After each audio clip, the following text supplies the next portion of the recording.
அன்பான தேவனுடைய பிள்ளைகளே, ஆண்டவராகிய இயேசு கிறிஸ்துவின் நாமத்தில் உங்களை வாழ்த்துகிறேன். ஒரு வார்த்தை உங்களுக்கு வாசிக்க விரும்புகிறேன். ஏசாயா 41:15 கடைசி பகுதி. நீ மலைகளை மிதித்து நொறுக்கி குன்றுகளை பதருக்கு ஒப்பாக்கி விடுவாய். ஆமேன்.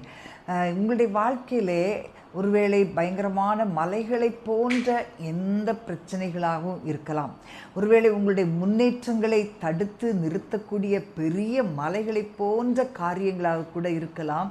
ஆனால் ஆண்டவர் உங்களுக்கு வாக்கு கொடுக்கிறார், மலைகளை மிதித்து நொறுக்குவீர்கள், குன்றுகளை பதருக்கு சமமாக்குவீர்கள். ஆமேன். இன்னைக்கு நிறைய நேரங்களில் மலைகளை மிதிச்சிடலாம், தாண்டி போகவே முடியாத அளவுக்கு நம்முடைய வாழ்க்கை அப்படியே நின்று கொண்டிருக்கும். நமக்கு முன்பாக இந்த மலைகள் போன்ற பெரிய பிரச்சனைகள், பெரிய சவால்கள் நம்மை அதுக்கு முன்பாக போக முடியாத அளவுக்கு நம்மை அப்படியே ஸ்தம்பித்து நிற்க செய்யும். அன்பான தேவனுடைய பிள்ளைகளே, மலைகளை பேர்க்கத்தக்க விசுவாசம் அது இருந்துச்சுன்னா நிச்சயமாய் அந்த மலைகளை போன்ற பிரச்சனைகள் அசைக்கப்படும். ஆண்டவர் சொன்னார், கடுகு விதையளவு விசுவாசம் இருந்தால் கூட இந்த மலையை பார்த்து நீ பெயர்ந்து தள்ளுண்டு போ என்று சொன்னால் அப்படியே நடக்கும். ஆமேன். பிரியமானவர்களே, உங்கள் வாழ்க்கையிலே உங்களுக்கு முன்பாக சவால் விட்டு கொண்டிருக்கிற மலையை போன்ற பிரச்சனைகள், மலையை போன்ற காரியங்கள் எதுவாக இருந்தாலும், ஒருவேளை பொருளாதாரத்திலே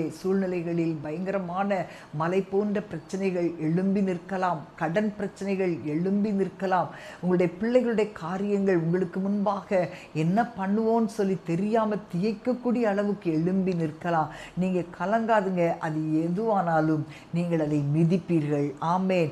இது கர்த்தர் நமக்கு கொடுத்திருக்கிற அதிகாரம். ஆமேன். இப்போ தேவாலயத்தை கட்டின இடங்களில் சத்துரு பயங்கரமாக போராடி அவைகளை கட்ட முடியாதபடி போராடி கொண்டிருந்தாலும் கர்த்தர் அவர்களை ஜெயிக்க வைத்தார், அந்த ஆலயத்தை திரும்ப கட்ட வைத்தார். அப்போ செருபாபேலை அப்படியே வேலையெல்லாம் நிறுத்தினா கூட செருபாபேலை பார்த்து ஆண்டவர் சொல்லுகிறார், அந்த செருபாபேலுக்கு முன்பாக இருக்கிற ஒவ்வொரு காரியங்களையும் பார்த்து ஆண்டவர் சொன்னார், பெரிய பர்வதமே நீ எம்மாத்திரம், செருபாபேலுக்கு முன்பாக நீ சமபூமியாவாய். ஆமேன். நமக்கு இன்றைக்கு அன்பான தேவனுடைய பிள்ளைகளே, நம்முடைய வாழ்க்கையில் இன்றைக்கு நம்மை தடுத்து நிறுத்துகிற பர்வதங்களை போன்ற காரியங்கள், இன்றைக்கு நம்மை ஒரு காரியத்தில் முன்னேறி செல்ல முடியாதபடி பல காரியங்களை குறித்து நீங்கள் கலங்கி கொண்டிருக்கலாம்.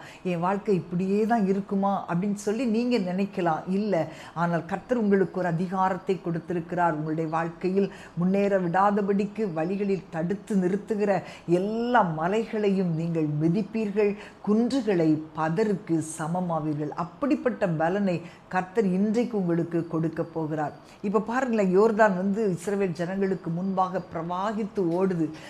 அதை தாண்டினாதான் கானான் தேசம். ஆனால் அந்த கால்களை, ஆசாரியர்கள் கால்களை வச்ச உடனே அந்த யோர்தான் பின்னிட்டு ஓடினது. ஆமேன். இப்போ செங்கடல் அவங்களுக்கு முன்பாக இருக்கும்போது அவங்களுக்கு அது ஒரு பெரிய மலைப்பா இருந்திருக்கும். ஏன்னா முன்னால் செங்கடல், பின்னால் பார்வோன்.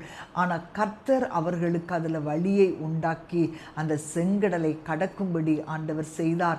இன்றைக்கும் பிரியமானவர்களே, உங்களுடைய வாழ்க்கையில் எத்தனையோ போராட்டங்கள், கலக்கங்கள், எந்த காரியத்தை குறித்து நீங்கள் வேதனையோடு இருந்தாலும், உங்கள் வாழ்க்கையில் எழும்பி கொண்டிருக்கிற சமாதான குலைச்சல்கள், போராட்டங்கள், இவைகள் எல்லாவற்றையும் ஆண்டவர் மிதித்து போடும்படியான கிருபைகளை கர்த்தர் உங்களுக்கு கொடுப்பார். உங்களுக்கு எதிராக காணப்படுகிற எந்த சத்துருவின் கிரியைகளாக இருந்தாலும் அதை நீங்கள் மிதித்து போட்டு அது முன்னேறி செல்லும்படியான பாக்கியத்தை ஆண்டவர் உங்களுக்கு கொடுப்பார். ஆமேன். எந்த காரியங்கள் உங்களுடைய பிரயாணத்திற்கு தடையாக இருந்தாலும், நீங்கள் முன்னேறி செல்வதற்கு, உங்களுடைய ஆவிக்குரிய வாழ்க்கையில் நீங்கள் பிரயாணம் பண்ணுவதற்கு எந்த தடை இருந்தாலும் கர்த்தர் அந்த தடைகளை நீங்கள் மிதிக்கும்படி செய்வார். ஆகவே கலங்காதிருங்கள். இன்றைக்கு உங்களுக்கு அந்த அதிகாரத்தை கொடுத்திருக்கிறார். மலைகளை பெயர்த்து போடுவீர்கள், குன்றுகளை பதருக்கு ஒப்பாக்கி விடுவீர்கள். ஆமேன்.